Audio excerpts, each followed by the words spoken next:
All right. This like this, this like this. Okay, well, I did something wrong. I was trying to use StreamYard to do this. I want to try to have guests, and I can't figure out how to bring guests in on this YouTube live feature.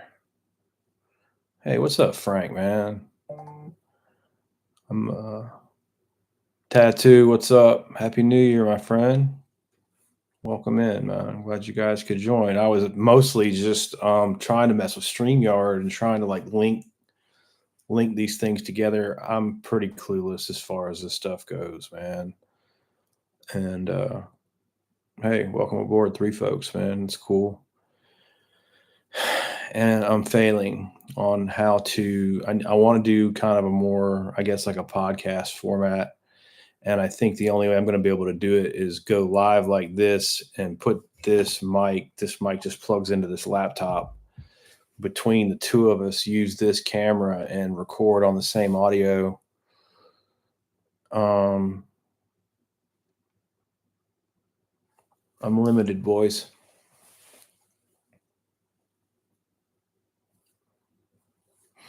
Oh, Tattoo says he didn't see me in traffic. Yeah, I keep a low profile, man.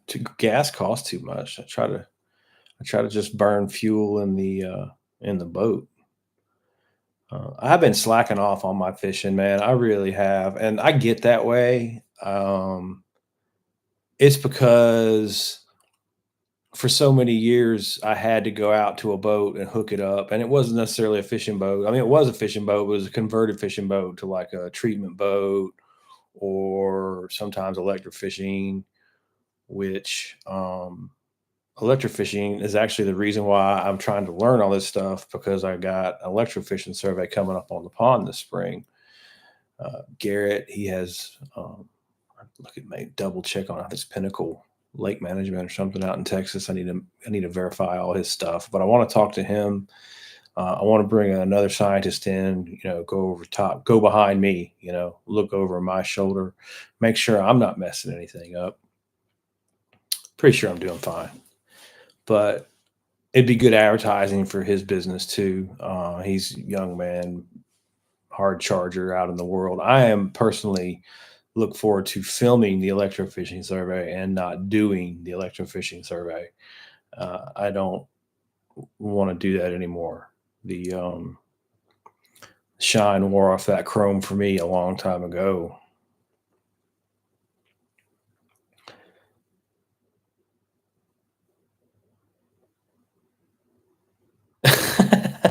Yeah, Frank, I hear you, man. I talk to myself all the time. That's actually what I was sitting here doing. I was actually talking to a recording on a StreamYard, wondering if it was coming on here. And then I thought, well, you might as well just go on there and make sure that you can just do it on YouTube. I wish there was an easier way. I don't know. I'm going to go back into if there's just a way that I could add somebody on here, because I already can know how to use it on here, but I don't know how to add somebody else. John, what's up, man?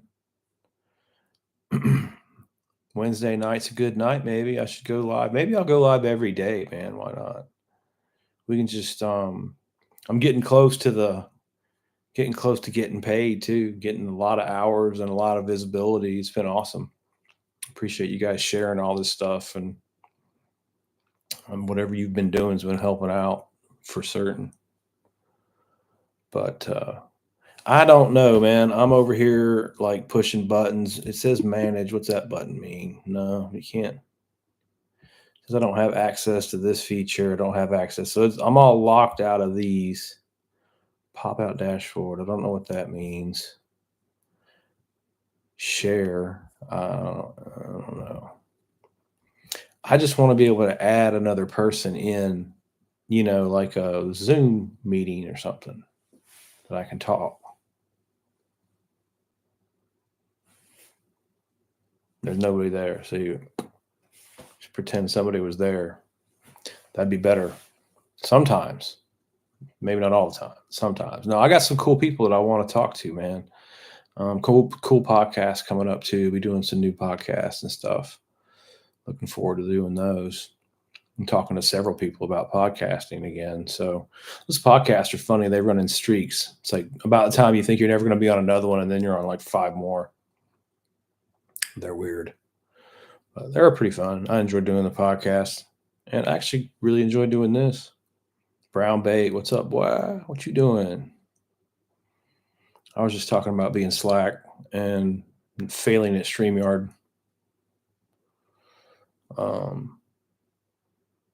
But no, since we're Zach, what's up? Says he just found the channel and loves it. That's good, man. Appreciate that. Don't have a lake or a pond. Yeah, trophy bass hunter. And you're interested in a theory on catch and release. And how do you know which bass to call out? Well, Zach, I have got good answers for you all the way around, my friend. Oh yeah, and everything I need looks like it's within arm's reach here. All right, so Zach's question is excellent, and we'll need to bust it down. I mean, there's a lot going on just to answer those few things, and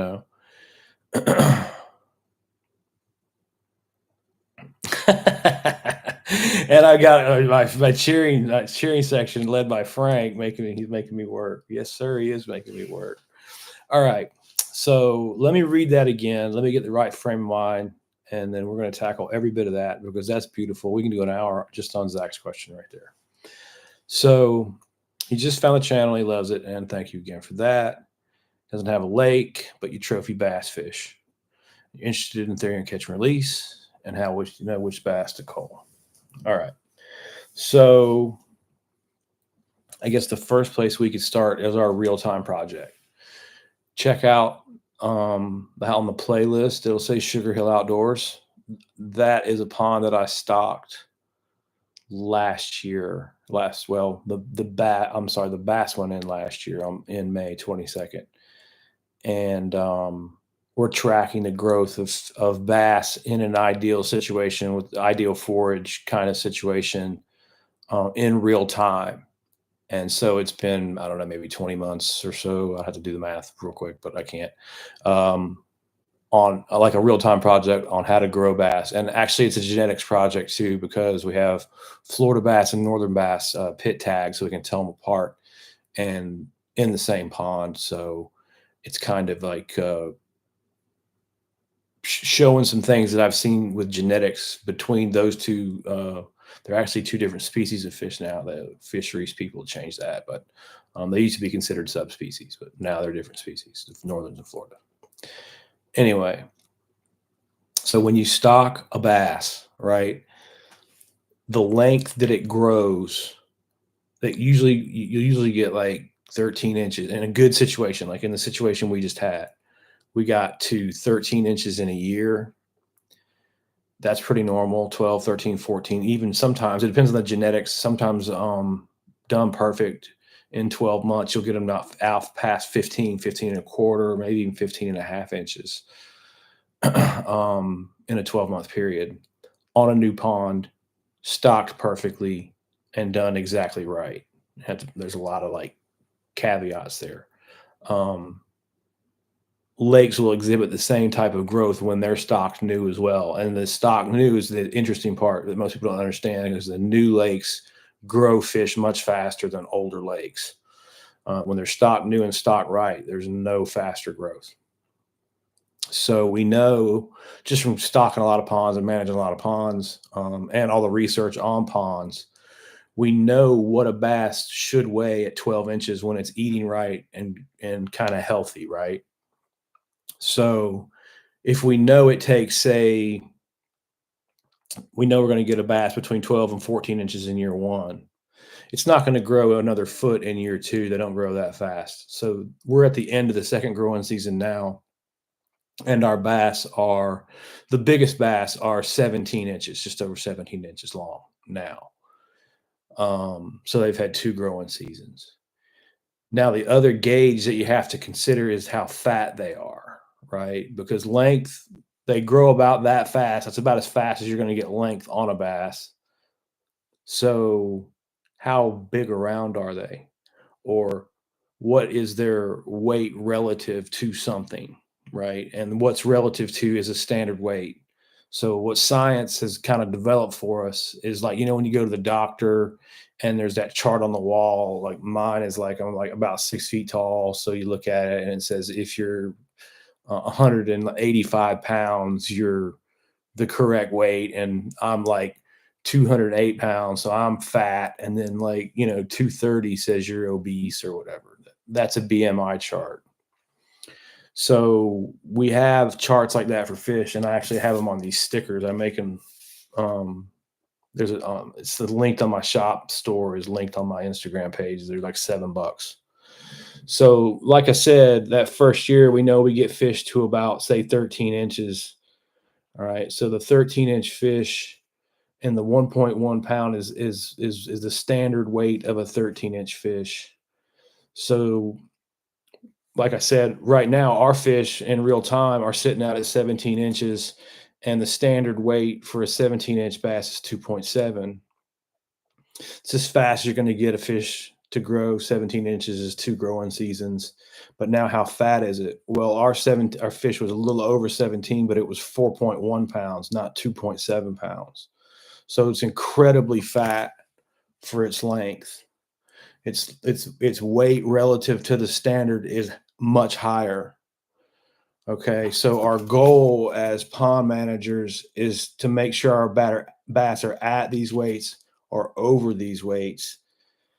And like I said, in our pond that we're doing it right now, some of the bass are considerably over those weights, and we've only had one bass that was slightly under one of these weights at 99%. It's a little math formula we do, and it's called calculating relative weight. So to get back to the last part of your question there, I use this to measure every bass that I catch. And there's a reason why these numbers are red. And it's because that's usually where you get too much reproduction. And it's, like I said, it's pretty easy to grow a bass this length in a year. So these are the fish that you really need to watch. And when they start slipping under these numbers, when they start getting light, that means there's too many. The more bass there are this size, the less food per bass. So that when they start getting skinny, that's your indication on when to start harvesting.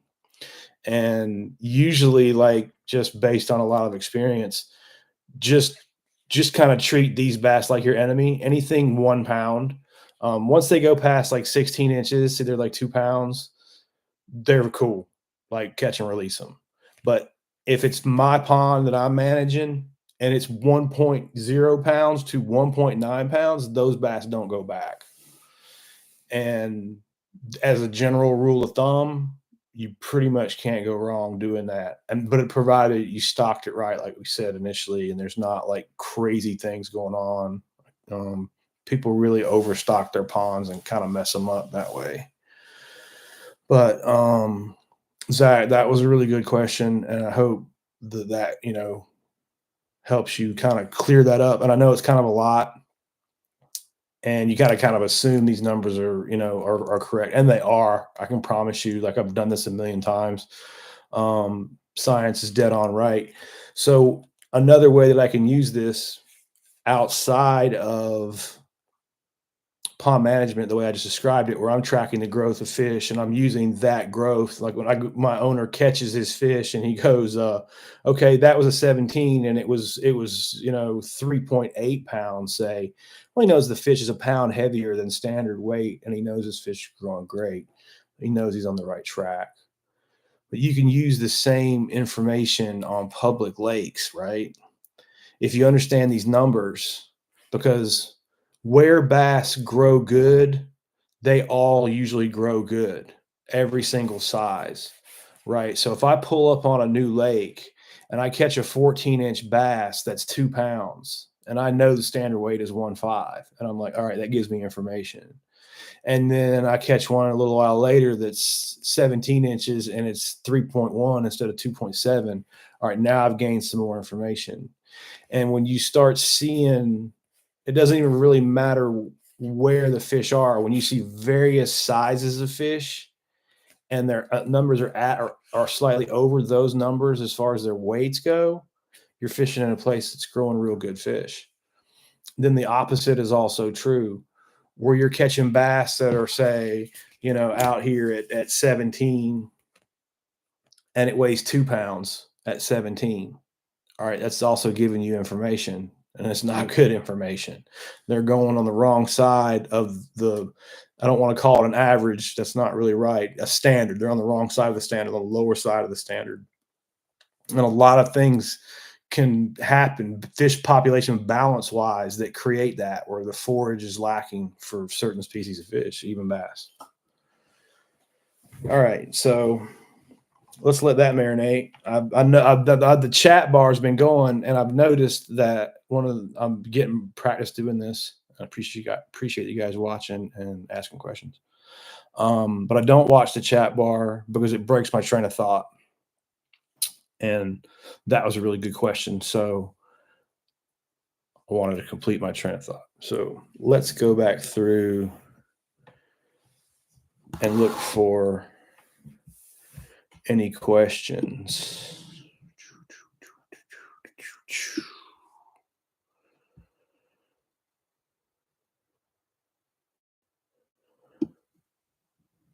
All right, there's that. Oh, sorry, I went way past it.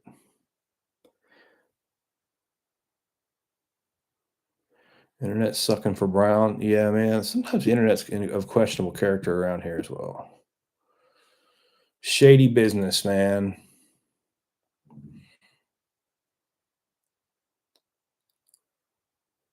Josh says he's doing his shorts, not creating any content lately. Just busy family and fishing. Yeah, Josh, me and Brown were just discussing that. I think we were texting, but I get lost. I'm old. I'm too old for all this stuff, boys, honestly. And these DMs and everything is about to overwhelm. Really, it's like, I don't know what you respond to me. I don't know what half this crap is, really, honestly. And I try to respond to everyone, good, bad, or indifferent. Just treat the smart Alex like they ask a legitimate question. Just forget about the tone, I'm going in the wrong direction, though, on what we were talking about with Brown. Not doing any content, and I think anybody can do this, man. I think anybody can climb up. I think you just have to be, good at something, be passionate about something, have some knowledge that you can teach about something. I don't think that the content really matters that much, because there's always an audience for, whatever it is you're into. I think Brown could do shorts on his baits, the way he's building his balsa crankbaits, the way he's painting them.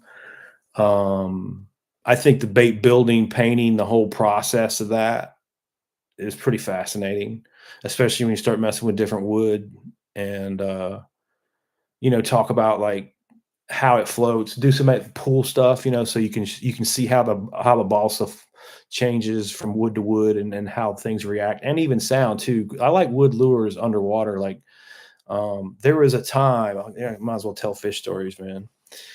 Oops. I don't like having two earplugs. It's weird. One's my way to go. So there was a time I was about 20 and I was in Athens. I was going to fish school, and I was working at Zoom Bait Company, making super flukes and 6-inch plastic lizards, and just working a shift. It was like a press that made them. It was a pretty cool machine, actually. And from working at that job, it was a great job. They worked around our classes and stuff, and it didn't even really pay that bad back then. I mean, it's kind of like factory work or something. You go in, you do your thing, you make a certain amount of worms. It was cool, but I learned a lot about the bait business and stuff like that, from working there. And I also got to be in a fishing club. It was called the Athens Bassmasters. It was like a local bass club. I got the connections from those guys and got in as a non-boater, and I got to fish some tournaments for a few years with those guys. And man, that was if you have a chance to do that, you should take advantage of that. Um, Especially if you've been like, for me, I was always like a pond fisherman. So I had been to some big lakes, done some bigger water fishing, done some saltwater fishing, vacations and stuff. But when you get on a boat with a guy who's been in a bass club fishing a bass fishing tournament every weekend for like 20 years, right? 30 years, some of those guys I fished with had been old school players, man. And you learn a lot. I certainly did. And we fished just the tournaments, little club tournaments and stuff. There's like a top 6 tournament they all tried to qualify for. Um, but the point being is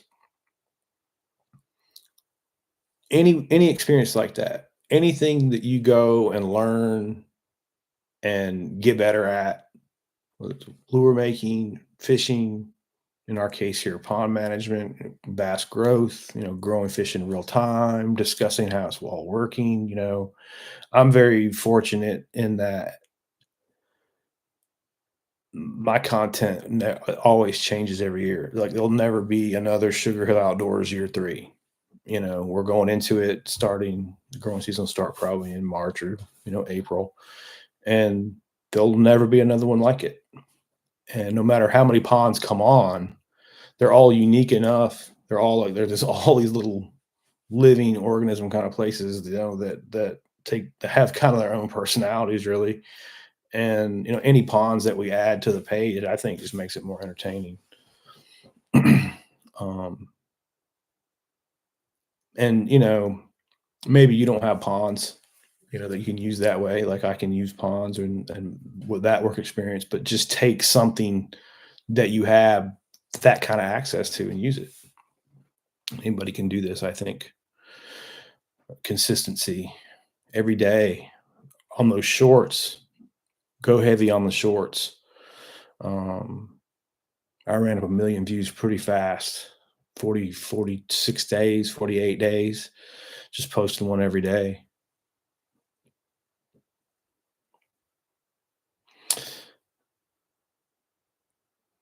Zach says my little spiel about relative weight helped him. It does, man. I appreciate you listening to me, man. A lot of guys that kind of, um, I understand where they're coming from too, because I was kind of the same way when I first heard all that stuff initially in school. I was taken back because I had never heard it, and I thought, "How have I never heard this?" You know? And I think probably, it's because, like, to be a pro fisherman or be a popular fisherman, it doesn't require, like, this level of fish knowledge. It requires kind of a different skill set, really. Um, and none of those guys ever really kinda I saw a need for this area online several years ago. I've been working on this for 4 or 5 years. I've just been kinda new to YouTube for a couple years now. But that being said, there's plenty of videos back there that track the pond that we've been doing in real time. I got a couple ponds over in Thomasville, Georgia. That's called the Wilson Farm. There's a few videos in there. Those aren't quite as clear, but that's where I was, just kind of grabbing content at the time a few years ago. I'm doing some longer format stuff there. We got a couple things happening over there, and I'm going to do some longer format stuff for YouTube about those 2 ponds. Actually, several opportunities coming up here in Central Florida on some private water. Maybe get some consulting gigs, or maybe at least some sweet fishing access. So, Brown, I did some fishing with Brown too, Brendan, and Central Georgia, Dublin, around the Dublin area. He's got some private water that we can get on and look at. Flipping kicks. He's not on tonight, I don't think, but he does shoe restoration stuff online, and he's got a little, I think 2 acre maybe pond up. I've actually done some work on it way back in the day up in Atlanta area, and we're going to be running some videos out there. And if you guys have any videos locally, Yeah, Zach, if you have anything locally you want to look at and do some content, man, just hit me up. Direct message on YouTube, Facebook, or YouTube doesn't have good direct message at all. It's Instagram. Yeah, I stay on that pretty solid. Oh, Doug Hannon, Stomping Grounds. Yeah, dude, the professor. This place is awesome, man. That's why I moved down here. It's like hallowed ground, all the old school big bass, and there's big bass caught out here all the time. I haven't been fishing as much. I've been working on this. I've been working on editing. I've been working on a bunch of different things, really. And fishing's not one of them because I had this kind of epiphany that I don't need to chase the fishing channel kind of. Um, I guess it's really not an epiphany, it's a measurement. So there's balloons going everywhere. Um,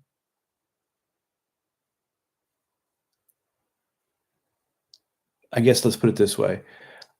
I can go out and do a fishing video, right? And I can catch a really big fish. And that's cool. And I'd love to. I would love to do that tomorrow. And everybody get look at it and everybody gawk at it. Um, it has to be a significantly big fish though. And you know what that comes down to, that takes a significant amount of effort to catch that significantly big fish. And then I can get a certain amount of views. Whereas any one of these videos I'm making now are doing hundreds of thousands of views, and I don't have to go anywhere. All those videos are on the phone or in my hard drive, and I'm just kind of editing what I have and experimenting. I guess is the best, and it's working pretty well. So that's what I'm doing is trying to learn because I'm in a situation where I don't have an editor. If there's YouTube money starts coming through and I can hire a kid, this will change a lot. Because the first thing I would do is hire a kid that can edit all this stuff. Um, if I didn't have to do absolutely everything, ooh man, this content would get way better real quick. Um, and I think it will, and that's why I'm trying, guys. And like I said, I appreciate you guys being here. Let's go back to the things here. Yeah, stay in shorts, Josh, man. Just keep grinding. And like it's hard to explain, but those shorts will hit like I don't know, weird. They're weird. And also remember too, on anything that you post on YouTube, it's really the first 40 characters that matter. Um, because that's what you can see on the phone, like, when you're on the if you're just scrolling on the phone, it sets that first, about 40 characters. So say what you need to say right there with that, and if you need help with titles, you know what I do is I go to that Chat GPT thing and just type in kinda what I'm talking about and tell it to give me, 10 titles less than 40 characters, and just let AI write your titles for you, and, that's what I've been doing and been getting a lot of views, so that's cool.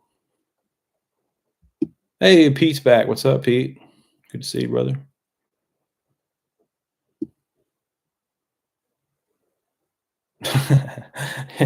Pete likes to talk about the grass, man.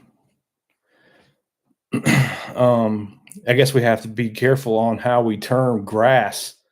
That could be something that gets me dinged on the powers that be here. We're talking about aquatic grass, of course, because this is a aquatic biology channel. Interesting. I was just having a talk today, Pete, about the aquatic grass. I have a very beneficial grass coming back in Central Florida, all over Central Florida. Eel grass. I think it's particularly a hot topic because, according to the Park Service guy that I chatted with today for a good long while, caught him on a bike ride. They were doing some dam maintenance and just shooting the breeze with those dudes. They were cool. Um, the eelgrass is like the manatees really like the eelgrass, and Lord knows we have enough manatees. So generally, they drain this lake that's behind me down to try if they have to for weed control.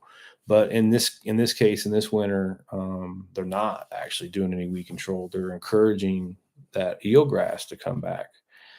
And that sounds, from what everybody's been saying since I've moved here about a year ago, that's really important habitat for a lot more things than just the manatees. And I have been catching some nice bass, nothing huge. If it was huge, you'd see me post it. 3 4 pounders, got a nice maybe 4 pounder over the top of the eelgrass. Probably got about a month ago now. I haven't been, like I said, I haven't been going at the fishing real hard. Um, Sometimes hooking up the boat just feels like a job. And I'm really getting better traction with talking about pond stuff and having fish related information not exactly associated with fishing. Um, but at the same time, when you learn the fish biology and you learn, the spawning and just the general biology of all the individual fish, and then when you start to understand, how those fish work together, um, you can see it. You can see the patterns in it. It's very mathematical. It's very logical, really.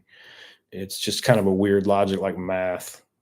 Like sometimes math to me doesn't seem like logical, but obviously it is. It's math.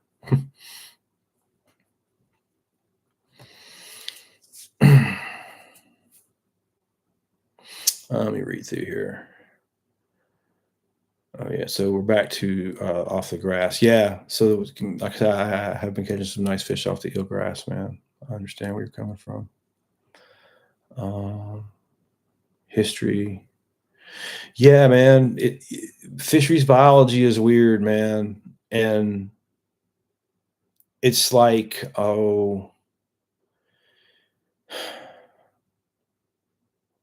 was watching this podcast. It's called the Fisheries Podcast. I think I'm going to go on it. Maybe I'll get on it. I asked if I could go on it. Maybe I can get on it. But one of the guys that follows over on Instagram, he goes by Hokey Fish Biologist, and I'm pretty sure his first name is Preston. He's been following a long time. I can't remember his last name, but I call him Hokey Fish Biologist. And he is a fisheries guy for the state of South Carolina, just north of my old house in Georgia. And I think it's Rock Hill, South Carolina. So Hokey Fish is going to be the new co-host on the Fisheries Podcast, and so I was checking that out. And you guys should check that out. It's a good podcast.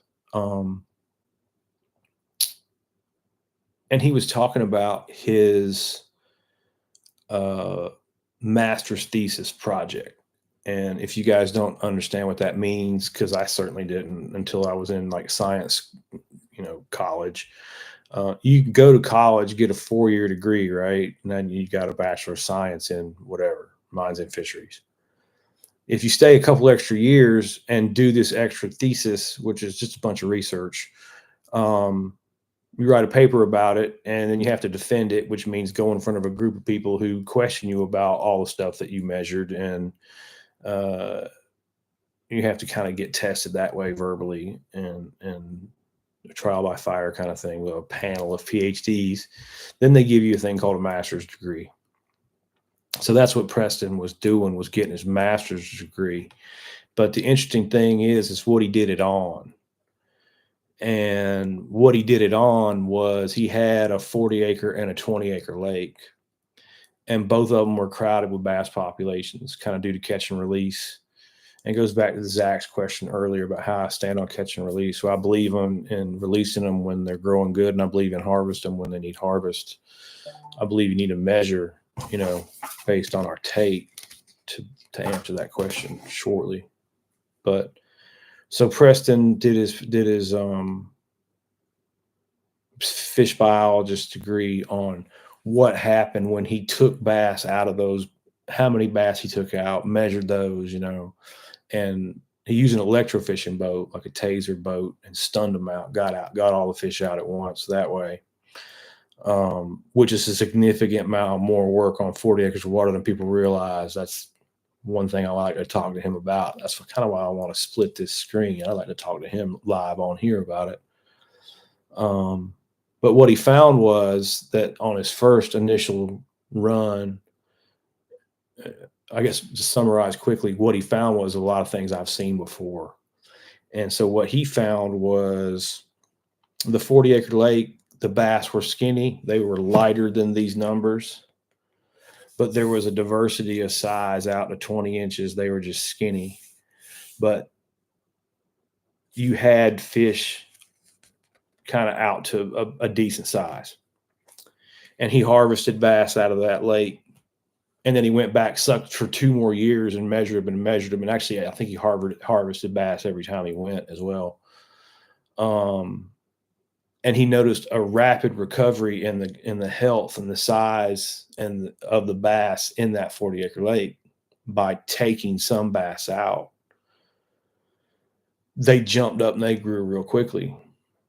Okay, so yeah, everybody, golf clap for fisheries management and the power of understanding how harvest works. You can only have so many fish per acre, just like you can have so many cows per acre on a pasture. It's pretty much the same thing. It's limited.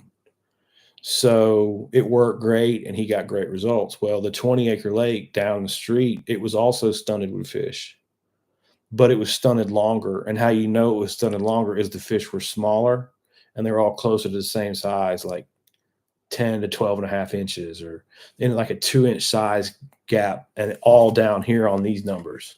Stunted down here, like everything's down here, nothing out here.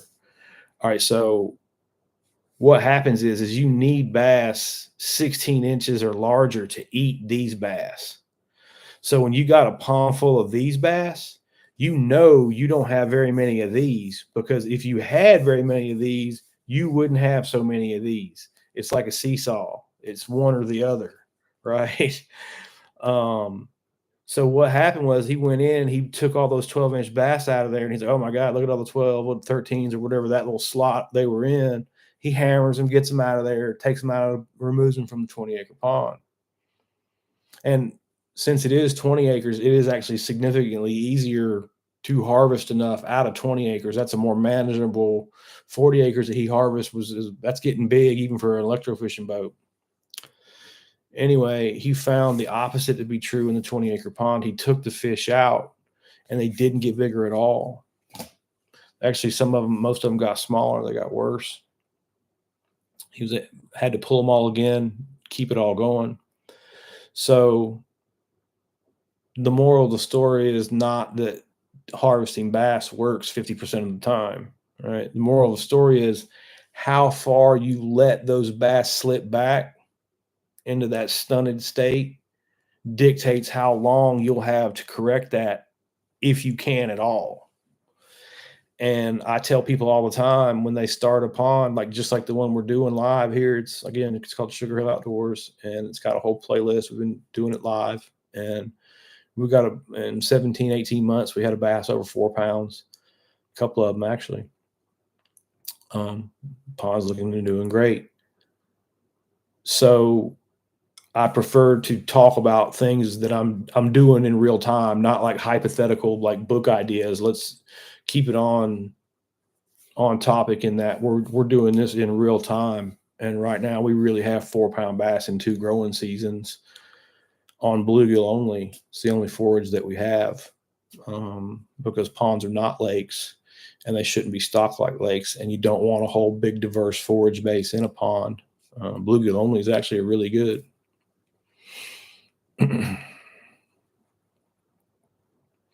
Brown Bates says, I need to come back. The fishing's on fire. All right, man. I've got to get back up and do some videos. I got to do some more content everywhere, really. Like I said, dude, it's my job to shoot all of this and do all of this. So it's time to fire it up again. We might as well. Josh, man, I'm glad it helps you, brother.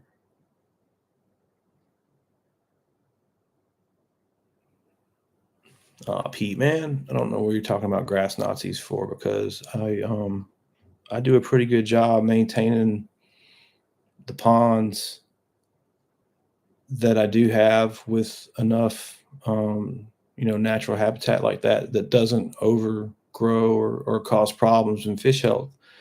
And I'm not trying to sound like anybody being a grass Nazi or whatever that really means.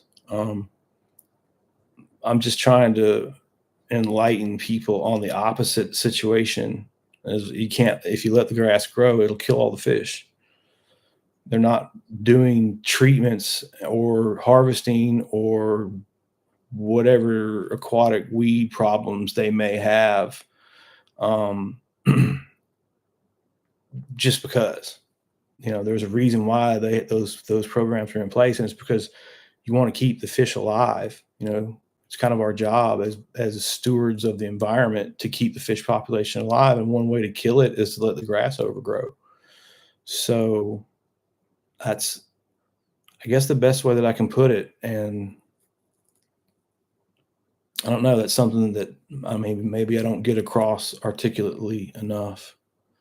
I'll try. I'll keep explaining it, and then I'm there every year. There's a couple times people just call me. Well, maybe we'll go out to a pond, look at some ponds where the grass problem, did kill the fish population off.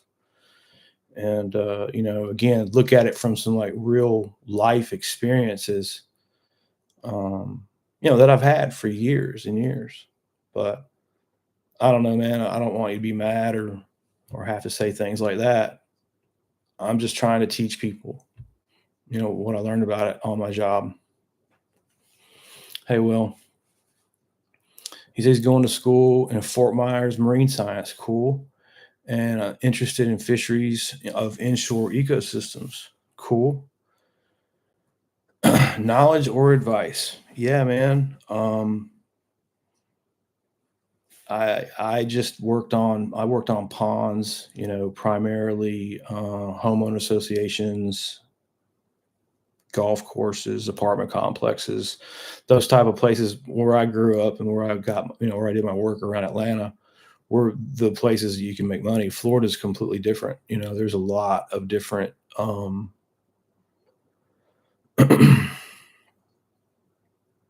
opportunities, I guess. But at the same time, there is limits. There's a lot more ponds and lakes, I think, in Florida that go unmanaged because, my God, how could you afford to manage all of them? There's so many. But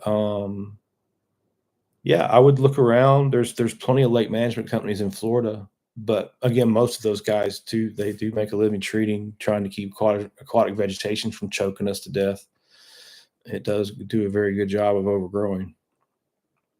A lot of guys who make money in this business are weed control companies, and I certainly, had some weed control jobs that I had under my management. And also too, a big part of my job around Metro Atlanta was like just garbage removal, um, cups, cans, kids' toys, tennis balls, soccer balls. I mean, every ball times 10. um, those stuff end up down the storm drains. The kids, and especially in the big city, out the back of trucks, buckets, stuff like that. Always just kind of migrated with the stormwater flow into the ponds. So I actually, measured it and wrote it all off. It usually about 1 ton out of when I was real busy, about a ton of trash a month out of about 2,000 acres of water that I had under management.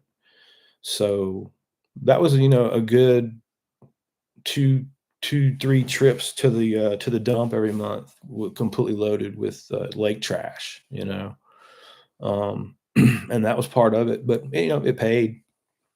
It certainly was a necessary job. You couldn't have garbage floating all over your lake, and it would just wash in every single time it rained hard.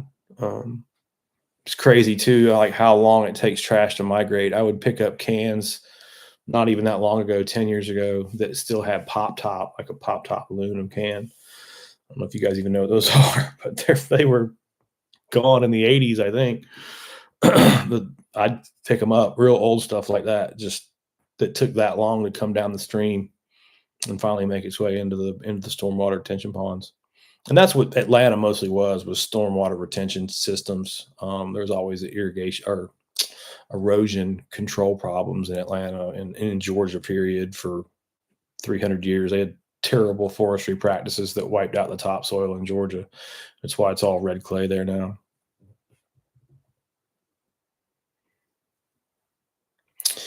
Yeah, Zach is asking if I have any experience with Lake Sinclair. And yes, I do. I've electrofished Lake Sinclair.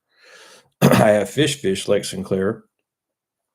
And it's big, it's muddy, usually, windy, usually, pretty shallow, loaded with gizzard shad.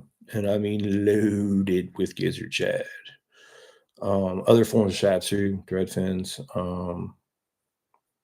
I think are pretty prevalent out there as well. The last I electrofished, but I just remember like the significant. One of my friends did a fishery survey out there, and they had this machine that not only like a 2D sonar kind of thing, or it's lighting up the fish, but they were coordinating it with an electrofishing boat, so they could kind of say, all right, we saw these fish on this electronic graph, and then the boat showed those fish were gizzard shad. So they correlated the sizes of those fish to this computer, and then this computer could tell, all right, you're going over a school of gizzard shad. And not only that, but it could count the school, it could count the numbers of fish, which that was one of the coolest things. That was many, many years ago now, but excuse me.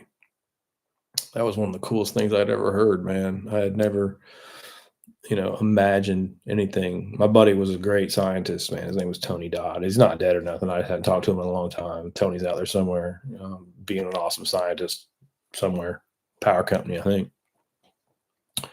But yeah, that was cool. Sinclair. Oh man, traps, man, freaking spinner baits, traps in Sinclair. I wouldn't be afraid to throw a big glide bait in there. Like I said, I wouldn't be afraid to imitate an 8 or 9 inch gizzard shad, at all. I wouldn't throw it all day, but I would put it around before you left. I would probably blow some glide baits over the top of everything out there. You never know. I think it was, I'm trying to think if it wasn't the speed worm. I want to say it was a Texas rig 6-inch zoom lizard out there.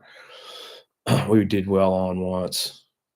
But my God, dude, I'm going back to the 90s. That's back a minute ago since I've done any fishing over there. I know you're going to one of the most heavily fished tournament lakes in Georgia. It might even be in the southeast. They run some fish out of there, or fishing tournaments out of there. So be prepared for that. And I think I probably wouldn't be afraid to rock a jerk bait in there too. Just burn it and pause it and burn it and pause it, and maybe try to work some reaction strikes on those fish. Just simply because they've seen every bait in the world. So either go super slow or super fast, or do something super different. But usually speed. Most guys fish too slow. I use jerk baits in big lakes that way a lot. A lot of speed. A lot of speed. Brown's rolling. That's all right. All right. Man, I don't have my stupid readers. I need my readers, man. I bought a pair of readers, and now, ooh, you know what else? I bought some stuff else we can talk about too over there. Found some good stuff. All right, Will. Okay, so he says he recently used a relative weight ruler for largemouth. A study hypothesis for a black grouper project. Definitely glad I got subscribed. All right, that's awesome, dude. Yeah, and that's the thing about standard weights that we were talking about earlier. For anybody who's come on board or left or whatever, these lives actually get watched pretty well once we're done with them. There's standard weight charts for lots of different fish. I've got, what else do I have? Smallmouth bass. You know, they're not the same species of fish, so their standard weights aren't the same either. And I also have crappie and the standard weights of crappie. There's also a bluegill one floating around here somewhere. But that being said, when you learn how to measure your fish health like that, not only the length of the fish, but also the weight and the correlation of those two, you're looking at it at a deeper level, with a deeper level of understanding, and it's not hard. It's kind of 2 + 2 is 4. Really, it's really simple math, and it's just kind of weird logic. And it takes you a couple tries. And really, what it takes is just watching a couple ponds get turned around or a couple ponds get stocked and managed properly. And it'll just click for you. It's really not hard. I've helped for 30 years. I've helped anybody who asks me. Really, I just like talking about this stuff. I like helping ponds and working on ponds and helping people grow fish. It's just I've always enjoyed it. It's what made me do that job. I always worked for myself, so that helped as well. I had to pick up all that trash, but at least I could go and do it whenever I wanted to.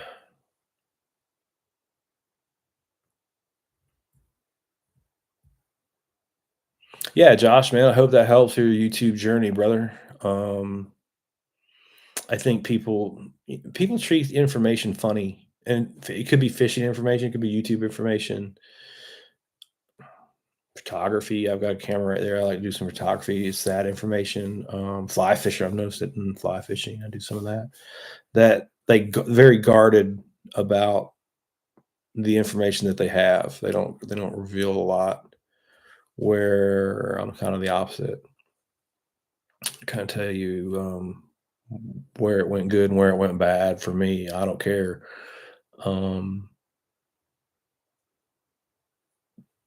It seems strange. It seems plastic, I guess, to me, to not be truthful about, how things are going.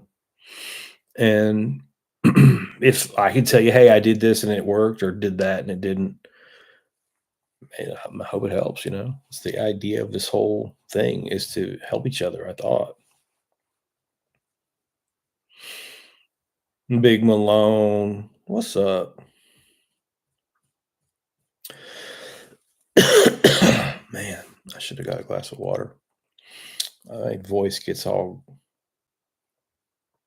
Must be an hour. Yeah, I'm getting close to an hour. Always an hour. Oh, you're most welcome, Zach. It's no problem, my friend.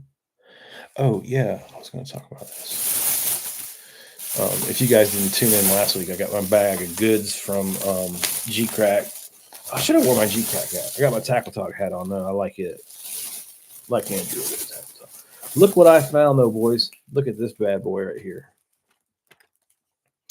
I was having a rap session with Milliken not long ago. And he recommended those things. Actually got one opened up. I got them smaller sizes too for these smaller baits. We might as well just crack this open and see how this looks. Oh, I'm gonna drop shot some of those boys on some of those 2-inch ones. Actually, I saw another thing too be good for those 2-inch baits. Where are the swim baits? I know they sent some. Man, they sent so much. I should do like a bellows giveaway to you guys. Do you guys use plastics? I have got some bellows plastics.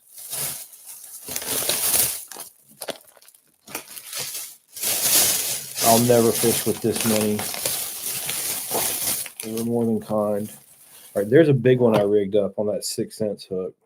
So I was looking for that. check that thing out, man. So I like rigging it this way. I like the way that it falls on the belly weighted hook like that. I like the blade. And actually, strangely enough, I like the blade just dragging the bottom, not really turning, just kind of making noise on the bottom with the blade, almost fishing it like a jig. I've had the most success doing it that way. And I've gone to bladeless belly weighted hooks, and I kind of maybe I'm biased, but I kind of felt like I got more bites dragging the blade on the bottom. I was fishing it through some rocks though, so at that time that was where I primarily fished. There was some rock. Let's see, Big Malone's in. Josh is saying tracking studies on fish. Oh man, I say any amount of studies they can do for fish is not enough. I kind of feel like, yeah, those swim baits right there. Yes.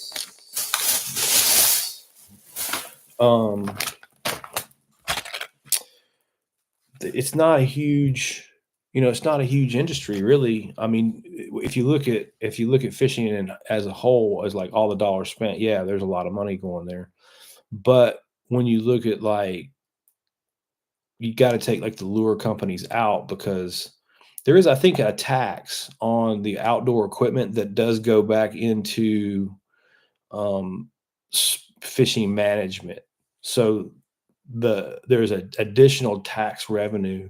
I believe I'm correct on that on almost all of equipment. I think that helps fund those types of studies and like the thing that I noticed going to the forestry school, there'd be big tree studies because the big paper companies that made big money growing trees had money to put into research to do that kind of stuff.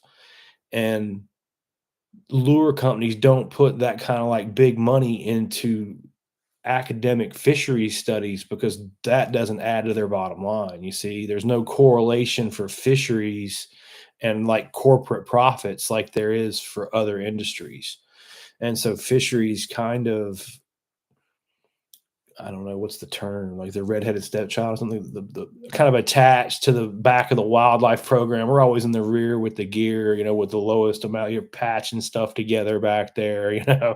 The fisheries guys are usually pretty smart dudes because they have to work on so many old things. They have to be sharp. Um, so yeah, I think fisheries research is important, and I think it's underfunded. And I think there's brilliant dudes out there that with a few bucks in their pocket could do incredible research. But it comes down to how does researching how to catch largemouth bass or even grow largemouth bass, like these research projects that I've been talking about and using, that these have been done a long time ago. I certainly couldn't disprove any research project I read about pond management. They were all dead on accurate. I see no point in doing any more research on pond management. It seems pretty solid to me, proven. Like I said, once you see the logic, you see it, it's there, and it's pretty simple math. It's like, okay, yeah, I see what's going on, you know. It gets more complex with lakes. Lakes are just, when you start adding a bunch of different species of fish. All right, so these are those paddle tails that those G-Crack dudes sent, and they sent it in. Sometimes they do that, man, when they send me stuff. It's not in the original wrapper.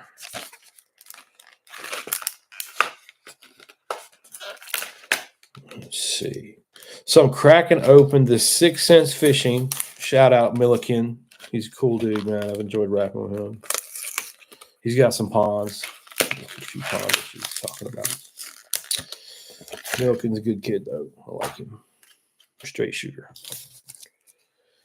So for Milliken, I'm changing my setup to my swimmers to trying out the 6 Sense bladed swimmers.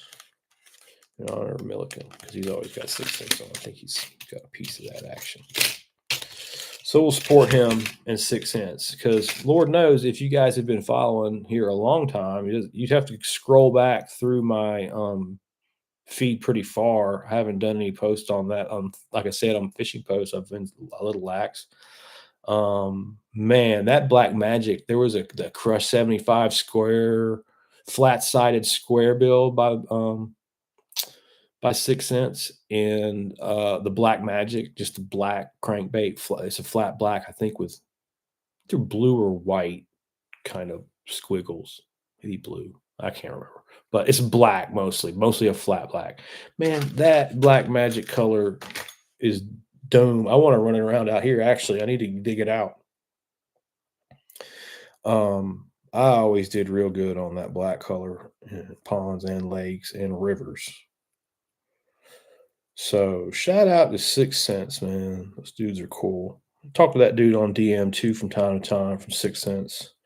I don't know his name. He's just a dude on the screen.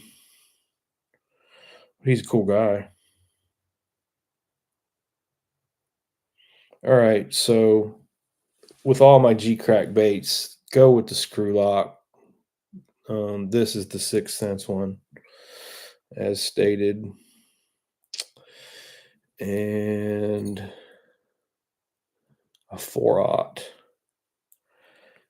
And make sure you thread it straight, which I can't even see right now, so it's probably not. Yeah, it's not terrible. Now that looks like real trouble. You know what I mean? That is a very versatile bait, man. You can fish that like a jig. You can straight drag that on the bottom. You can fish it subsurface, right? And fish it like a fluke, try to get some action in it, get some rod tip in it. Stall it. That you'll get that swimming kick down. If you come at the surface, jerk it 3 times and stall it, let it fall. It'll go all the way to the bottom. You yo-yo it. That little blade gives you a little vibration, almost like kind of ripping off a rattle trap if you yo-yo it right, To me, that is the kind of bait that you could tie on and kind of probably manufacture bites fishing it almost any way you put it in the water. I really like the way that looks. I know you'll be able to swim it through the pads, how that hook is protected up in there. The pleats are split. I can see. I need to show you. They're split up there. Those bellows are split, so the hook will come right out of there. But that was the first thing that I thought of when I saw those hooks that Milliken was talking about. Was these little paddle tails. And then, of course, they had the bigger ones for the big bellows gill, the way I like to fish it. That's a 7/0 with a 3/8 weight. That's perfect. Caught a lot of fish on that rig. Some nice ones, too. All right, let me cruise back through the... Oh, and I found this frog, because frogs are so popular. Have you guys seen this frog? I think it's jackal. Yeah, it's a jackal frog. And I don't know. I was in this real good tackle shop back in Georgia called Hammond's. And I don't fish frogs much, but I do like frogs that look interesting. And yep, I thought they had that. They got a frog with a spinner, with a 2. There's actually 2 blades on there. See that? It's a small hollow body frog. Boy, it's got sharp hooks too. And it's got 2. I don't know. That looks interesting to me. What do you guys think? I can get down. Those blades don't spin. I think they'll do like this. It's not on a swivel. You see that? And there's 2 blades cupped together. So as far as different looking frogs, I got to show that one to Debo, man. I bet Debo will like that frog. What do you boys think about that? I'll take a picture and show that to Devo.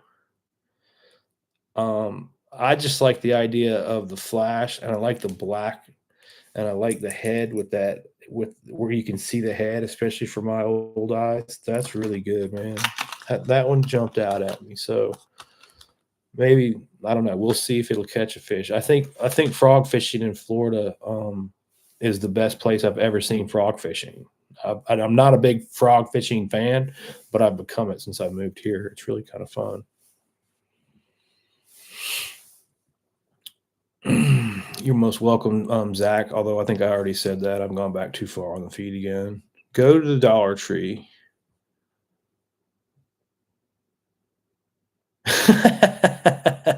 Gator's got solid advice, and it's go get readers, scatter them everywhere. I'm going to live in denial, Gator. I'm going to sit here and struggle reading, and I think by struggling, and actually my eyes are starting to water from doing it.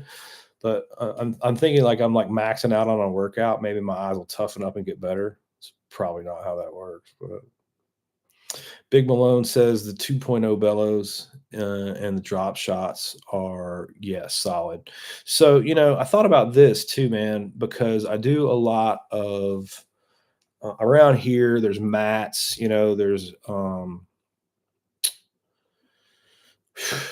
every kind of weed on earth. Let's just put this a salad bowl of weedery out there, just ridiculous amounts.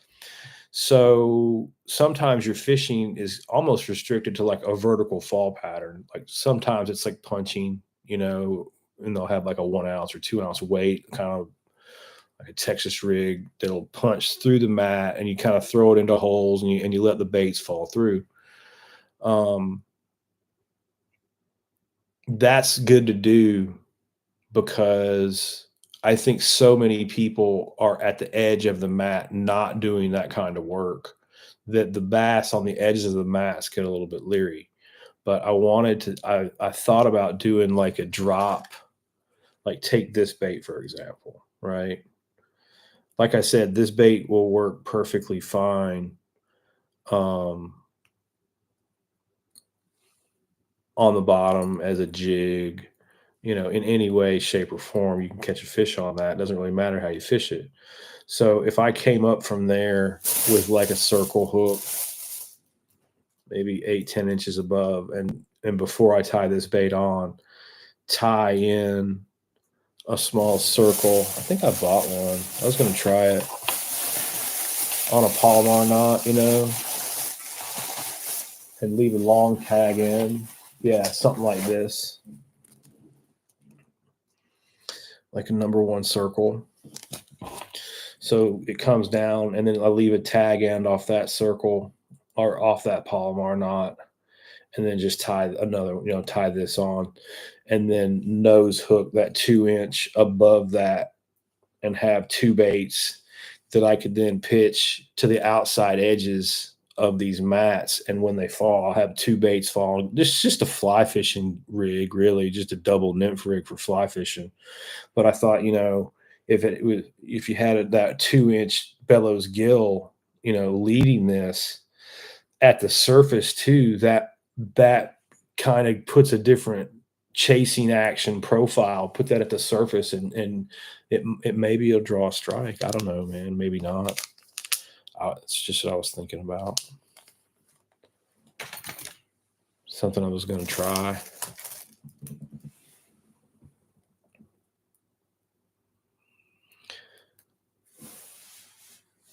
Zach, yeah, man, the bellows gill is a solid. It's a real solid bait. I've been fortunate. I first saw them in like 2020. I was doing a lot of stuff online and grabbed one of their baits. I saw it, and I caught almost an 8-pounder in the first 20 minutes of it. It was on this exact. Actually, it wasn't this exact rig. It was a Tokyo rig, but it was on a 7/0 hook, just like that. And I believe it was exactly a 3/8 ounce. I just caught it on Tokyo rig, and just had a lot of success with those guys, and developed a relationship because the videos and stuff I've done real well online wise. So those dudes send me lures sometimes. They're real cool.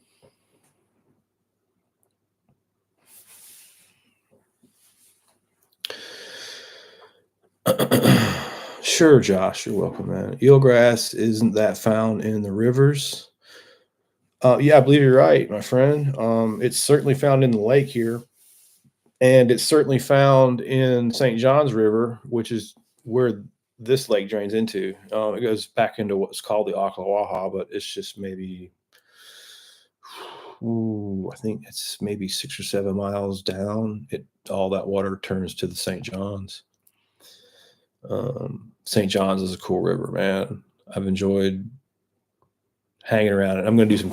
I've been fishing up there a few times. Tough place to fish, man. I don't know what I'm doing wrong, but I've been skunked out there 3 times now, and I know there's good fish in there, but man, and it's been difficult too. The fishing I've done in Florida. I'm not from Florida. I'm not. It's a different environment, and you struggle. I do anyway. I've caught some nice fish too, though, man. And I'm glad that I've been able to use kind of the content that I have, learn this editing stuff, work on the computer more the last few months, and not really have to fish, not fishing, not be necessary to keeping the page alive, I guess is what I'm getting at. I think the pond is way more necessary to keeping the page alive, and tracking the bass growth and watching that. And then once you develop that standard of growth, like once you see a pond grow and it's like, oh, amazing, you grow bass this fast, wow. And then you do it again, then you do it again, then you do it 10 times, then you do it 20. Okay, so then you start to see a pattern in, all right, well, you did it that way, these things happened and you got okay growth, but you did it that way and these things happened, you got incredible growth. You know what I mean? So it's the only way you can gain that kind of insight is to literally watch it and to literally do it. You're not getting that from a book. You're not getting that anywhere.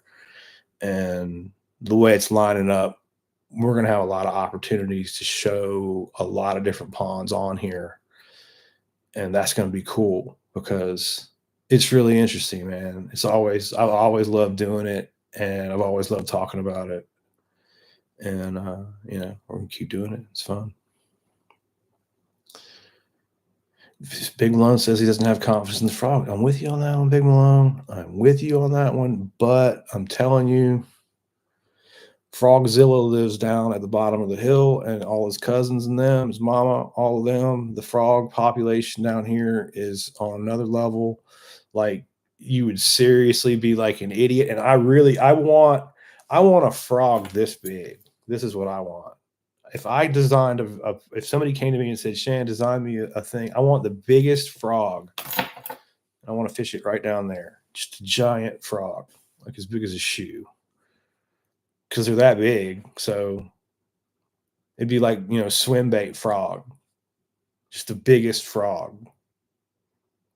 Zoom makes a big one. That Zoom frog works good out there too, as come to think of it. I've caught a few fish on it. You see?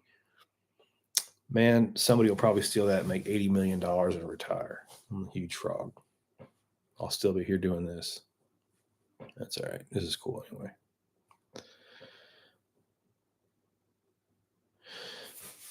You fly fishing? Yeah, dude. I do some fly fishing for bass out here, and do some fly fishing for some saltwater fish and some red drum. I got a nice Lamson 8-weight over there that needs to get some action. Yeah, so that'll be good.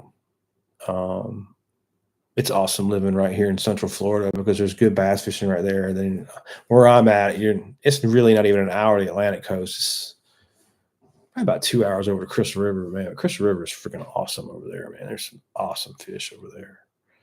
I've enjoyed going over that way. So maybe a pond coming on over in Crystal River too. So we could go over there some more. Be fun. Got opportunities with some ponds just north of here too. One of the guys hit me up coming up into February. Do some private pond stuff in Florida. That would be cool. That would be super cool. It's different. Every place is different, man. North Carolina grows some nice bass. Must be something about the climate, the coast, right in that, like right around Raleigh, down to Charlotte, east, in the middle. Like you get to the coastal plain, you get into the sand, and it's okay. I mean, as I'm saying you can't have good fishing there, you certainly can, but coastal plain fishing, generally, once you get there, you might as well just go to the coast and fish. But if you come inland in South Carolina, North Carolina, right in there, there's a sweet spot up into Virginia too. I've seen some big, big bass right around in there. Ran some bunch of electrofishing surveys in that part of the world before, and man, I've seen some big bass in there. Going back to what I was talking about though, evaluate your lakes based on the numbers. Understand relative weight, understand the standard weight, evaluate the lakes based on the size of the fish that they're putting out, and understand the older they get, the worse they get, not the better they get. That's a misconception. If you want to go after your personal best, the first thing that I would tell you is, like, wherever you live, go find all the lakes that are less than 10 years old. Those are your new places to fish. And you'll start busting your PB. And it really doesn't even matter what species of fish you want to go fishing for. The first, especially 7 years of reservoir, a man-made impoundment is built, are its most productive fish production wise.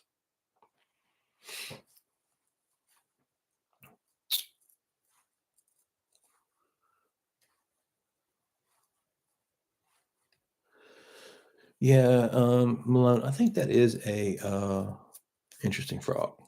We'll try that one out. Pretty sporty. Big fan of the Colorado blade, always have been.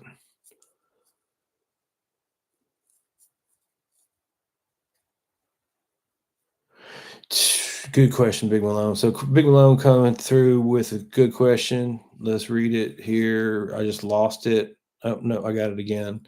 Is he knows crappie's bad for smaller ponds, but do you ever target them in bigger ponds and lakes?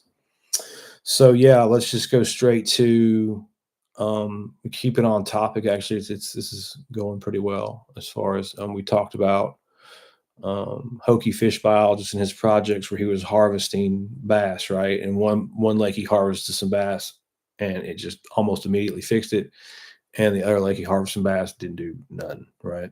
Okay, so Thomasville, Georgia, we're going to the Wilson Farm this year. Those we're going to do some follow ups, and if you've been following for a real long time, you got to really go back on Instagram, but and there is a small list of some projects that I've done, but we're going to do a more in depth there on the Wilson, because that's an important place for me, because the first time I fished that farm was 1991, and that was a couple years before I was ever in the fisheries program at Georgia and didn't understand this stuff at all. I was just a kid who fished, and Mickey was a friend of mine in college, and we had a place to go fishing and went fishing there. And then since then, went to school, got the information I needed, relayed the information to Mickey. His dad, old school farmer, fixed the ponds, did stock them properly and everything. But talk about those transitions, what we've been doing to try to hang on to that, which in these cases are harvest a bunch of crappie. There's two different ponds, and I'll shortcut to the end of the video. One pond we harvested a bunch of crappie out of, and it swung back around, and there's pretty good fishing for almost everything, and the weights of the fish are all respectable relative weight wise. It's not doing too bad. The other pond harvested some crappie, and it just got worse. It's pretty much ruined. It just needs to be drained and restocked would be the easiest way to try to get it, because 3,000 crappie were removed from a 9-acre pond. And when you do that level of work of that intense, giving the fish away, cleaning that many fish, going fishing and catching that many fish alone is a feat in itself. And then to do all that and it didn't do anything but get worse. You see what I'm saying? And that's what I'm talking about. That's what I'm trying to save dudes from. All right. Just dump it, flush it like a toilet. It's a pond. It's a man-made deal around here. Dump it, Start it from scratch. Um, Start it right, do it right, and you'll get incredible growth like we're getting just at the pond what we're doing right now. And you won't be able to beat it any you'll get the best world-class bass growth at the least amount of expense. It's just easier to do it that way in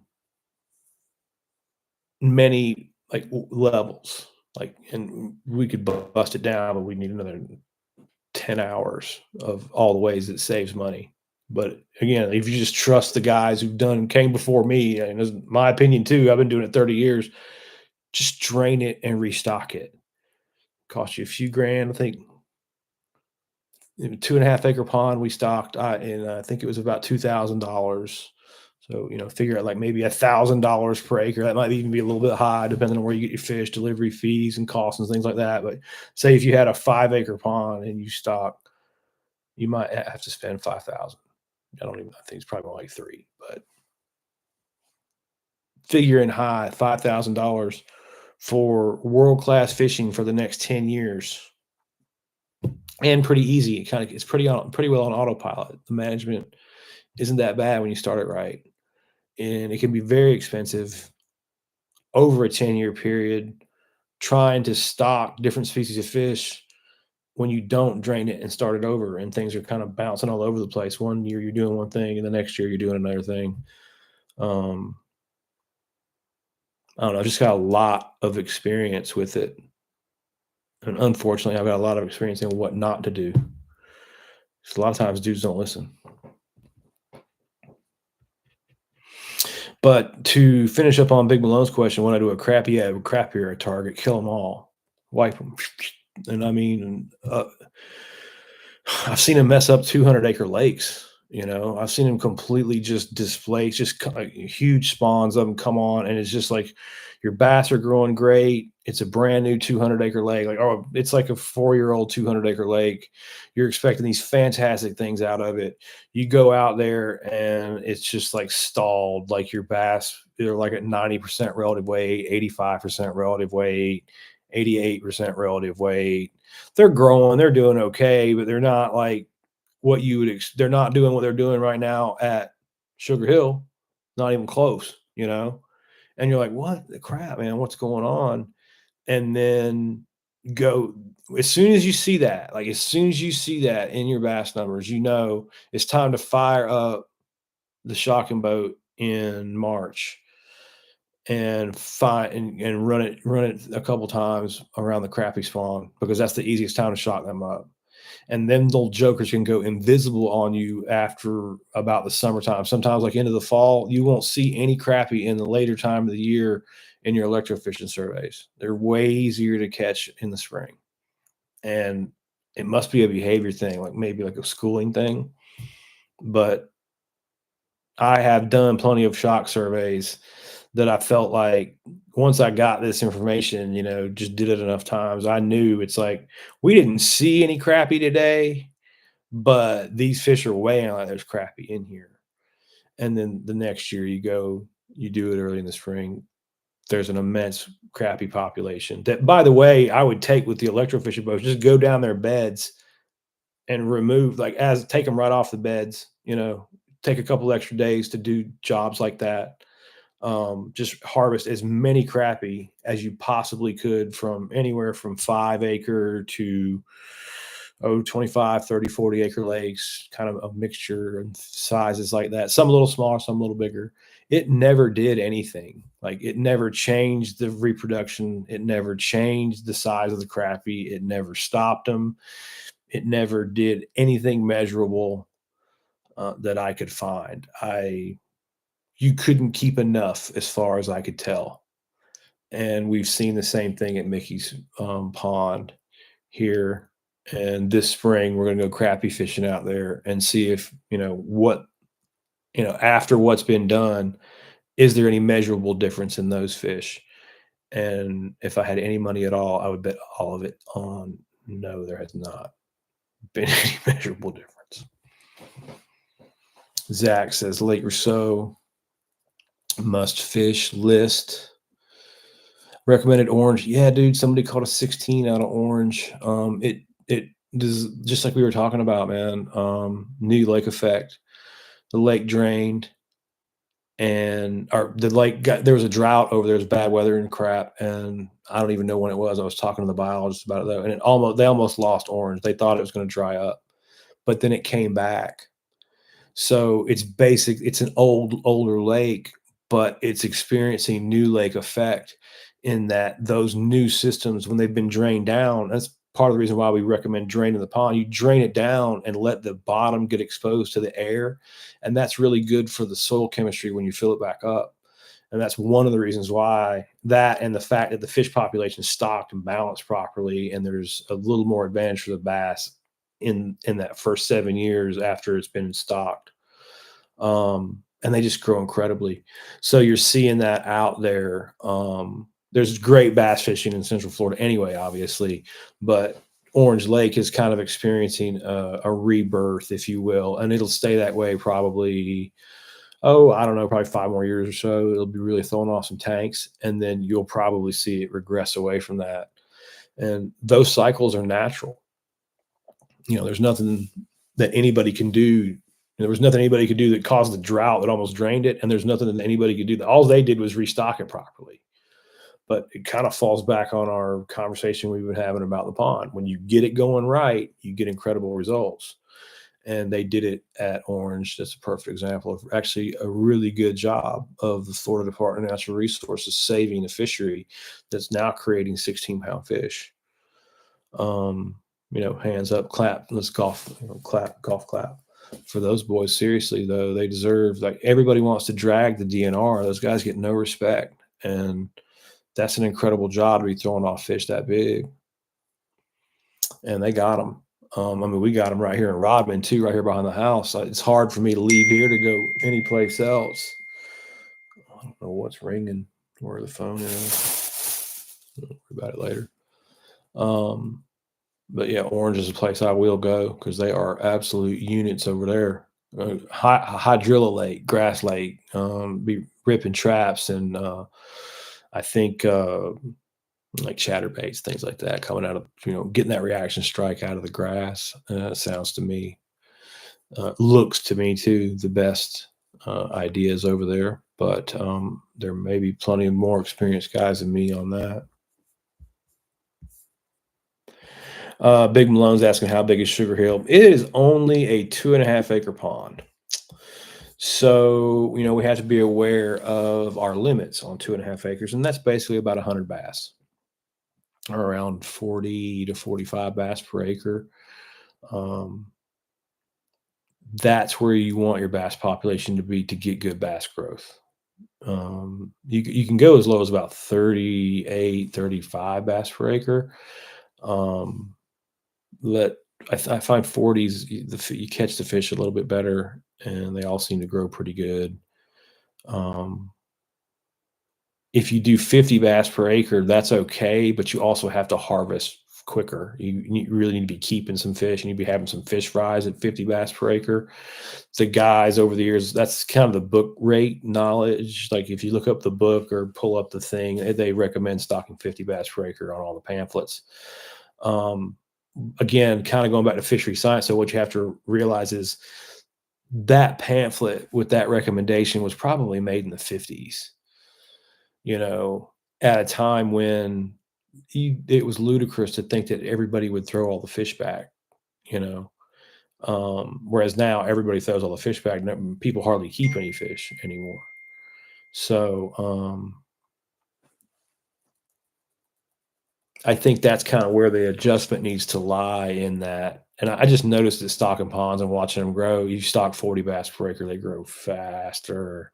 And it's just that 10 bass per acre difference, but it's because bass eat so much. Each bass has to eat 10 pounds to gain one.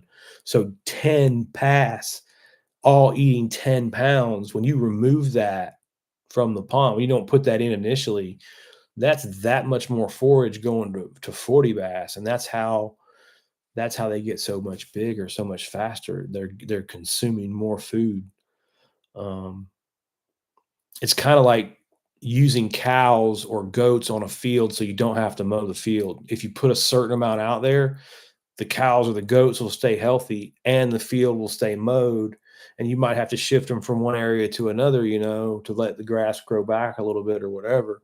But that's the exact same principle with bass. You're turning the bass loose on a field of forage.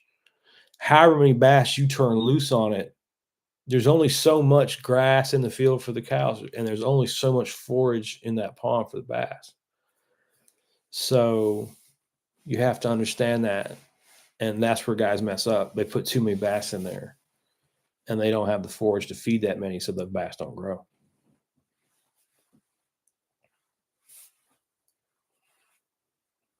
Well, Big Malone's in Southern Virginia. I didn't know that, man. It's beautiful up there, dude. I've been up there before. Done some work around in Virginia. Just incredible there.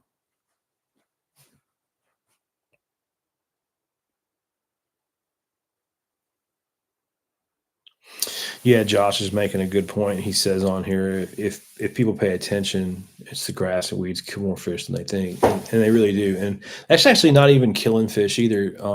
But again, I have a lot of experience with that because a lot of times what would happen is probably like imagine like a homeowners association. It's got like 1,000 homes in it. It's got a water, a couple ponds on the property, right? So those people would call you and say, "Hey, we want you to manage this," and you'd have to do a bid. There'd be a bidding process, and you go do talks and talk to those folks.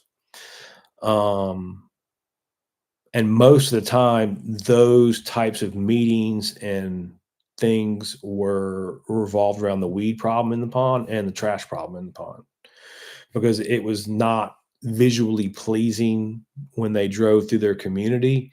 That needed to be fixed.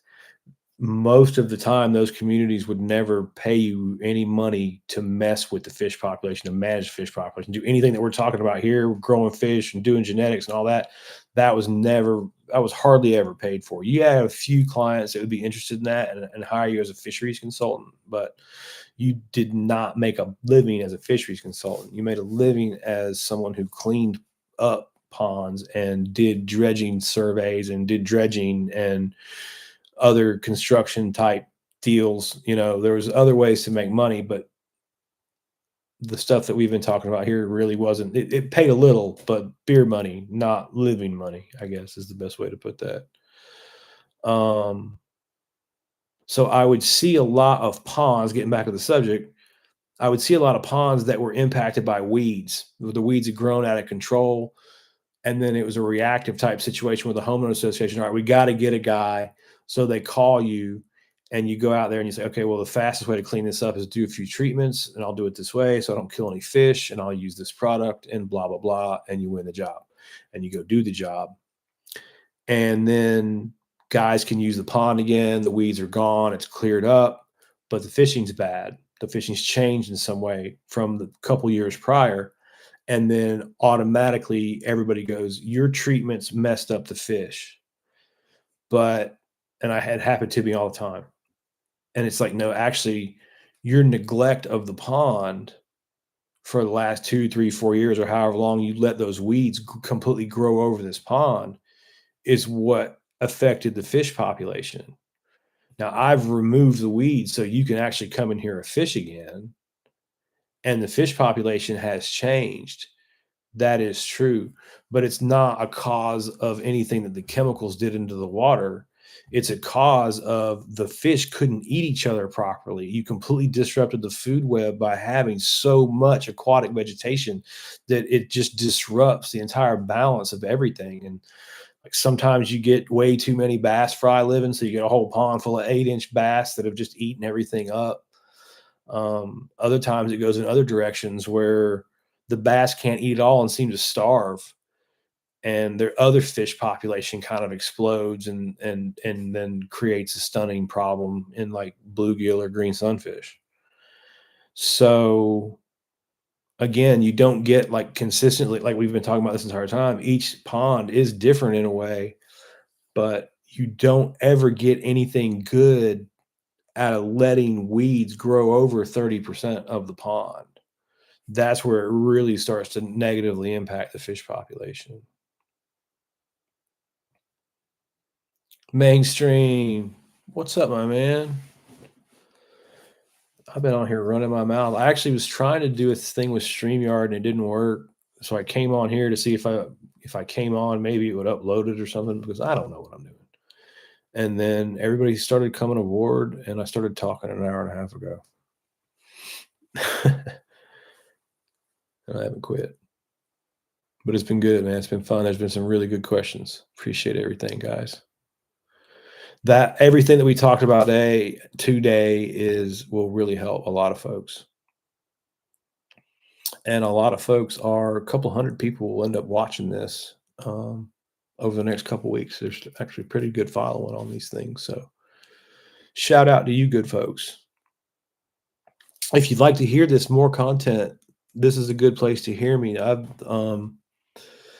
very proud to say that I've been on Tackle Talk an uncountable number of times now. I can't even remember if it's 4 or 5. I think I've made 4 podcasts and made maybe like a guest appearance on once. It's going back some years now, but if this kind of talk interests you, we have done quite a bit of it on Tackle Talk. I'm on there several times. Also on Mossy Oak Gamekeepers podcast. Also on Alex Rudd Fishing on YouTube here. Been on that many times. Debo Fishing. Been with Debo a few times. Let's see what else I can name drop and advertise for. I was on with Oliver Nye on Big Bass Streams. Oliver's a cool dude. But I believe like the thing that I was on was only live for like a day or two, and then it went into his like private, membership section. He does like that membership kind of thing like that. So I believe that's in there with Oliver. Zach has got a question coming through. Are there certain fish that I should be taking out? Yeah. Yeah, Plico, that's bad. Kill them. Again, man, once I start getting too many competing fish in a pond, like I said, just dump the whole pond and start from scratch. But also, not many people can do that. So yes, you would be in a situation where, depending on what species of fish, how big the pond is, where the pond is,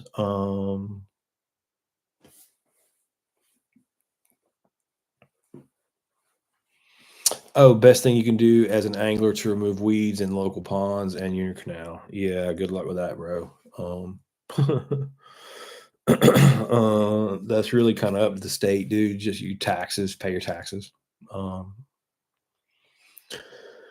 They will have a, that is the problem with, dealing with public water access like that. Like I dealt with private water. So if I work for you and you had your house there and you said, man, I don't like these weeds behind my house, I can make that go away in 14 days usually. But it's private property, and that's different than public property. So we have to be aware of those things I talk about on here. I can't give advice on how to go spray public water. It would be foolish. I would say just call if you having weed access issues. Get in touch with your local dudes. Be cool to them, because most people aren't, and understand they're understaffed vastly, and that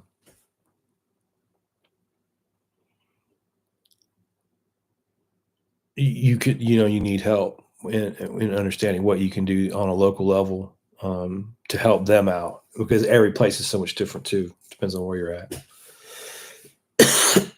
Voice is starting to give up at 1 hour and 39 minutes.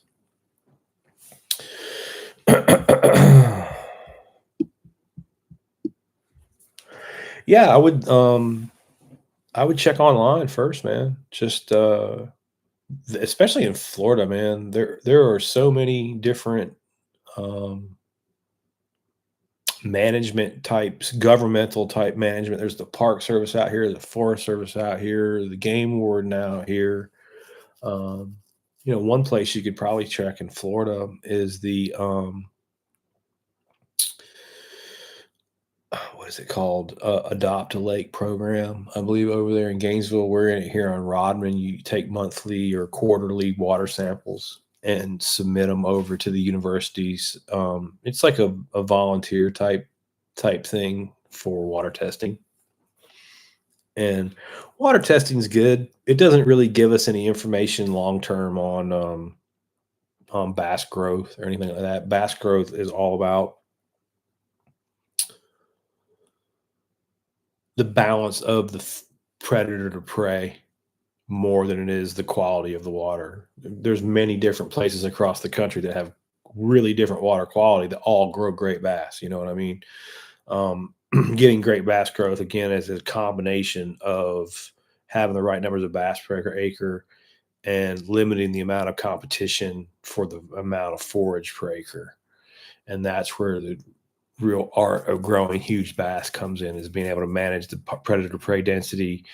And in ponds especially, it's really we have an advantage because we just don't stock any other predators. In lakes it's much more difficult. You can't, you get the crappie and the bowfin out there, and hell, the bull sharks and the dolphins that come down the barge canal sometime. There's a completely different world in that 10,000 acres behind me than there is in any pond that I ever managed.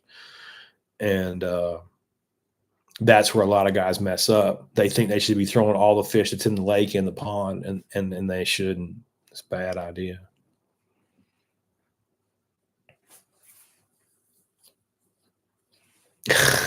Yeah, good idea, Frank. Frank says we'll just float some styrofoam and fix the whole problem. But yeah, man, Zach, just jump on the Google, and there's lots of local environmental groups around you can be involved with. I come at this from a kind of a different angle than others. My whole idea is, so I've been fortunate enough over the years to have managed bass populations, and bass are a really popular fish to talk about, that I could mix the two and show how fisheries dynamics and biology, predator prey ratios apply to bass populations. And then that will help people a lot in understanding when they should be harvesting bass and when they should be throwing them back. And just completely better manage our fisheries all the way around. That's my goal. Help the fish be healthier. Thanks, Zach, man. I appreciate it. Frank, you deserve that nap. Take as many naps as you need to. Sleep is important, man. Don't live a stressed out life without sleep. It's not worth it. It's not, man. Just try to think about fishing. Go to that Zen place.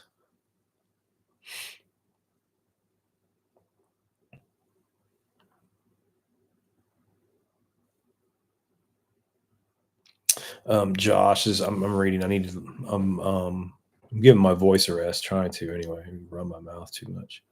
I think when you do this, especially alone, I think if there was somebody else on here with me, I wouldn't feel the need to fill I guess maybe an uncomfortable void or uncomfortable silence like that. You kind of feel like you need to be talking all the time. I see why Debo uses his partner over there, Dizzle, and why those guys have a group now. When you start doing this, you see what's going on. Oh, Josh is talking about fast mover fish in the wintertime. Man, fish can move fast anytime they really want. Just because it's cool doesn't mean they can't move, when they want to, for sure.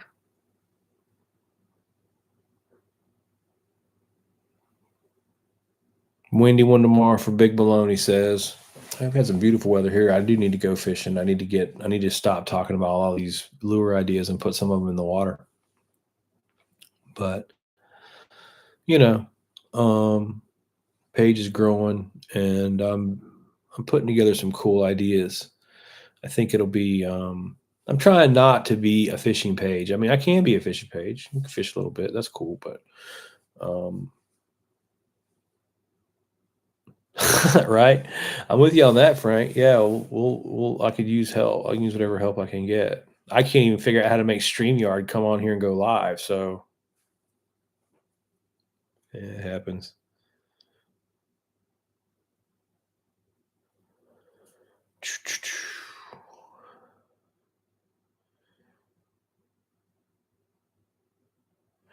Yeah, I don't know, Josh, on studies anymore, man.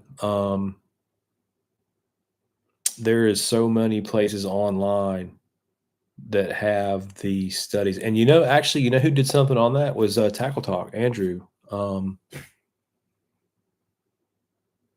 He was the last person who told me that. Just drop him a DM.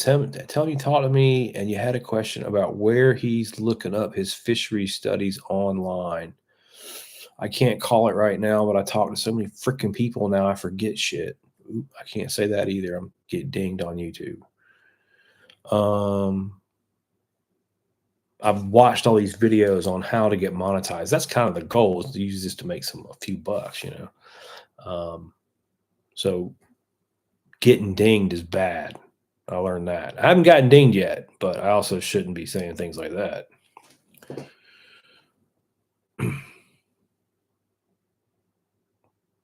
Big Malone, you'll come on? Right on, dude. See, I got people who can come on and talk. So I just need to figure out how to mash these buttons on here to make two people end up on the daggone screen.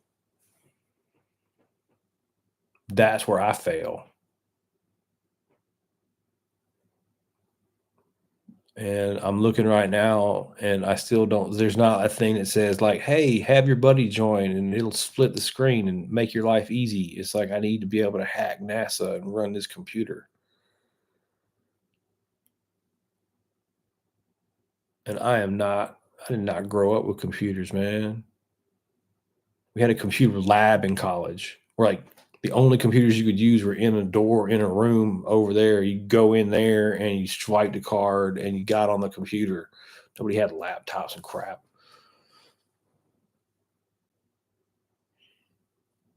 Well, what's interesting, Big Malone, is I notice on my phone, if I ran it from my phone, I can click join and like send a text message, copy the link, you know, and go live and split the screen with somebody else from the phone. But I'll be danged if I can figure out how to do it from the laptop. I don't see it. Like, I don't know how you can do it from the phone and not from the laptop.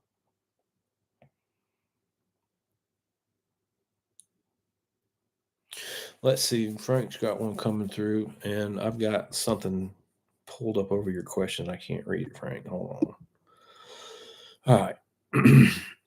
He said he had a question I didn't answer about big bass prey preference while you were sleeping. No, man, I don't think I talked about anything like that. Maybe I didn't see that question. I probably should go back and check for more questions I missed. Hold on, what's that? Well, my thought on big bass prey preference is bigger's better. I'm always around bigger.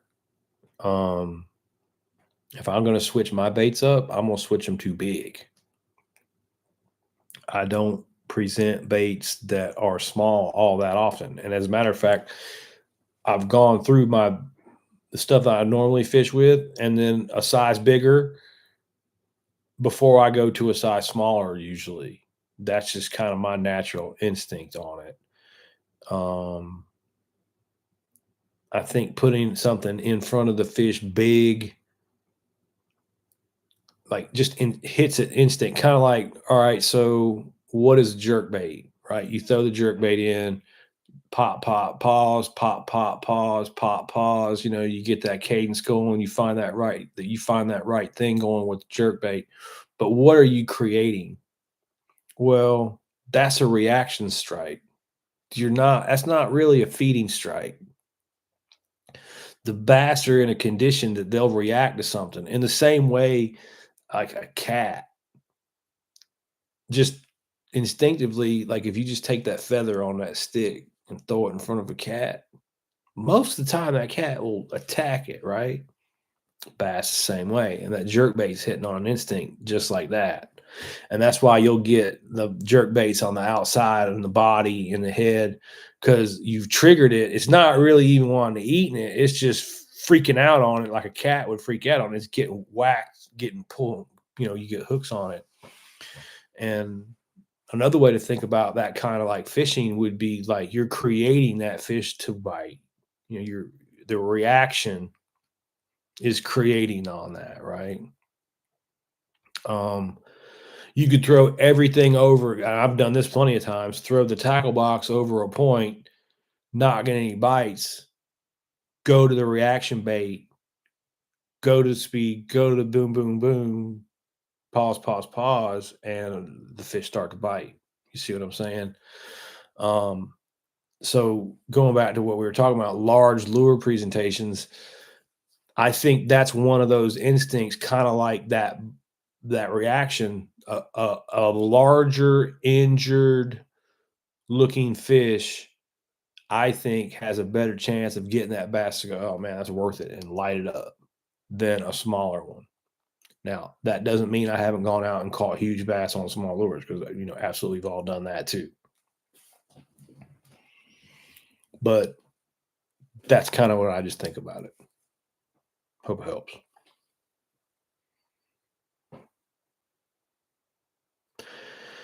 I might have to do it through the phone on the laptop, says Big Mom. Oh, man, see, this is that. See, this is what I don't like, man, because I like the way that this works.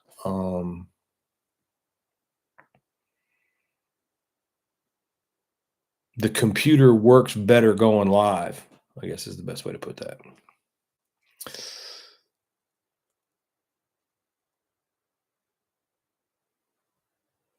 Oh, they eat the little bass, Frank. I used to use little bass as bait on them all the time. Or bass imitations. When you get a decent population of bass over 16 inches, which we've pretty much got right now in the pond, right? I mean, we've got fast to 17 inches, and we've got some, that are under 16 inches. They're at like 14 and a half inches, but those are the smaller ones, So by say mid third growing season, all the bass that were stocked, or we'll say 85, 90% of the bass that were stocked, or probably that's how many will be survived at that point, will be of 16-inch size, right? So in a 2.5 acre pond, that is a vast number of 16-inch bass, right? So we won't have to harvest any bass in that situation. They're going to eat most of the younger bass that come up and get born into there, or most of those bass are just forage.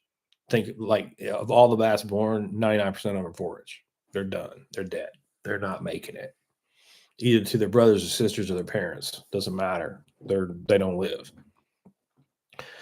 So that's going to be our first challenge over the next, couple years, as the pond progresses, is watching to make sure that the reproduction doesn't grow over, won't have too good of spawn or have something that caused too many bass in the 12-inch range. And we might have to go in and pull out, if the sizes start to drop, we know, all right, we pull out some bass and adjust it back down closer to our 100 bass in the pond.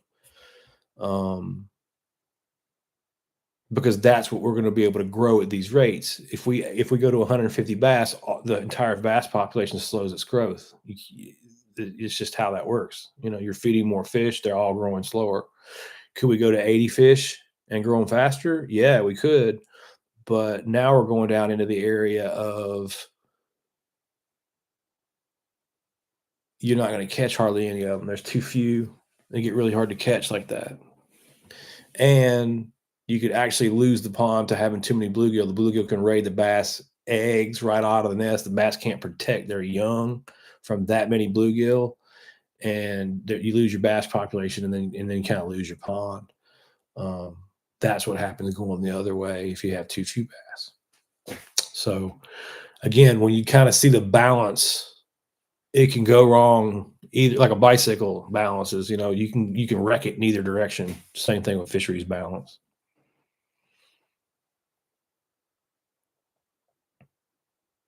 Yeah, Big Malone's getting reaction bites, burning crankbaits. Smart idea. 3/4 ounce lipless, full size chatters. Makes sense. Those vibrating baits like that, certain times of the year, are just death. Josh comes in, says Stanley double frog hooks. All right, good to know. I do the frog so little, man.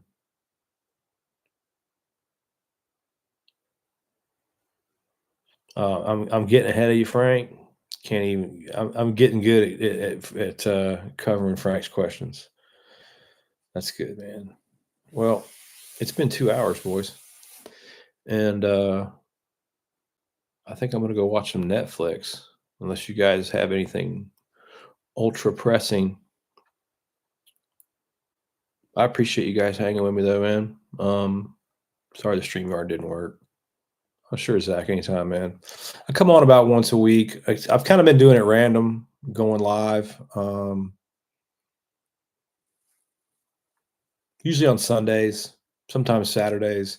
Today I was messing with StreamYard. It didn't work good, so I went live to see if I did it wrong, and I did it wrong. And then I ended up going live 2 hours, but it was cool. I was glad everybody was there. Yeah, Big Malone.